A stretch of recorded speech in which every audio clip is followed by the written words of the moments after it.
ഇന്ന് നമ്മുടെ അമ്മാമ്മ കൊച്ചിന്റെ പെൻഷൻ വന്നിട്ടാ. അത് മേടിക്കാനാണെങ്കിൽ കാറ് പഞ്ചറായി കിടക്കുക. അമ്മാമ്മയ്ക്കാണെങ്കിൽ ബൈക്കുമ്പിലൊന്നും കയറി പോകാനും പറ്റില്ല. അപ്പൊ ഞാനാണ് ഇന്ന് അത് മേടിക്കാൻ പോണത്. മേടിച്ച് വന്നു കഴിഞ്ഞാൽ അതിന്റെ ഒരു വിഹിതം എനിക്കും തരാന്ന് പറഞ്ഞിട്ടുണ്ട്. പോകുന്ന വഴിക്ക് വെച്ചിട്ടാണ് ഞാൻ ഒരു കാഴ്ച കണ്ടത്. ഈ മതിലും അതുപോലെ അതിന്റെ ഗേറ്റും ഒരേ ഡിസൈനിലാണ് ഒരു പണിതുള്ളത്. ആദ്യമായിട്ട് വരുന്ന ആൾക്കാരൊക്കെ വീടിന്റെ ഗേറ്റ് കണ്ടുപിടിക്കാൻ കുറച്ച് ബുദ്ധിമുട്ടും. ഈ കാണുന്ന വീട്ടിൽ നിന്നാണ് നമുക്ക് പെൻഷൻ കാശ് കിട്ടാറ്. അപ്പോ ഈ കാണുന്ന ഫോമിൽ അമ്മമ്മ സൈൻ ചെയ്തല്ല നമുക്ക് കാശ് കിട്ടത്തുള്ളൂ. ആ ഒരു വലിയ സൈന് വേണ്ടിയിട്ട് ഞാൻ വീട്ടിലോട്ട് തിരിക്കണം. പക്ഷെ ആള് പറഞ്ഞു തന്നു 2 മണി കഴിഞ്ഞിട്ട് ഇനി വന്നാൽ മതി. ഈ കാണുന്ന സ്ഥലത്താണ് ഹൈലൈറ്റ് മാള് വരാൻ പോണത്, കുന്നുംകുളത്ത് എന്നാണ് പറഞ്ഞു കേട്ടത്. വീട്ടിൽ കയറി വന്നപ്പോ തന്നെ അമ്മമ്മേനെ കൊണ്ട് ഒപ്പിടിപ്പിച്ചു. ഈ ആട്ടുംകാട്ടം പോലത്തെ സാധനം കേട്ടാ അമ്മമ്മയുടെ ഒപ്പ്. അതും എന്തൊക്കെയോ ഡിസൈനും കാര്യങ്ങളൊക്കെ ചെയ്ത് ശരിയാക്കുന്നുണ്ട്. 2 മണി കഴിഞ്ഞിട്ട് വന്നാൽ മതി എന്ന് പറഞ്ഞിട്ടുണ്ട്. അപ്പൊ പിന്നെ അതുവരെ സമയത്തിനുള്ള എന്തെങ്കിലുമൊക്കെ ചെയ്യേണ്ടതെന്ന് വെച്ചിരിക്കുമ്പോഴാണ് പറഞ്ഞത് അച്ഛമ്മയുടെ വീട്ടിൽ ഗ്യാസ് കയറുന്നുണ്ട്, ഇതവിടെ കൊണ്ടുകൊടുക്കുക. ആ കാണുന്ന കുഞ്ഞെ വീടാണ്ടാ അച്ഛമ്മയുടെ വീട്. ഒറ്റയ്ക്കാണ് താമസിക്കുന്നത്. പക്ഷെ അടുത്തൊക്കെ ആൾക്കാരുണ്ട്, എന്തെങ്കിലും സഹായത്തിന് അവരും വരും. പിന്നെ എന്തെങ്കിലും ആവശ്യം വരുമ്പോൾ ഞങ്ങളെയും വിളിക്കും. മൊത്തം പൊരിക്കാനായിട്ട് ഗ്യാസ് സ്റ്റവ് ഓണാക്കാൻ വരെ പേടിച്ചിട്ടാന്ന്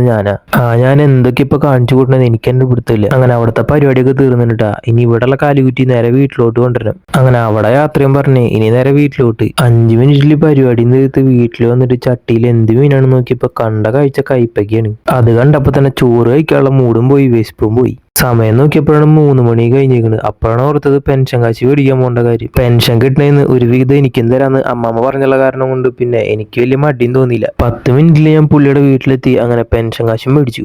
അങ്ങനെ അവിടുന്ന് പൈസയും മേടിച്ച് നേരെ വീട്ടിലോട്ട് പോന്ന്. അമ്മാമ്മയ്ക്ക് അത് കൊടുത്തപ്പോ അമ്മമ്മ ഭയങ്കര ഹാപ്പിയായി. എന്റെ ഷെയറിന്റെ കാര്യം മറന്നതായിരുന്നു ആദ്യം. പിന്നെ എനിക്ക് തന്നെങ്കിലും ഞാൻ പിന്നെ മേടിച്ചില്ല. പാവണ്ട് അവരെന്നെ വെക്കട്ടെ. അപ്പൊ ഓക്കെ ബൈ, അടുത്തൊരു വീഡിയോയിൽ കാണാട്ടാ.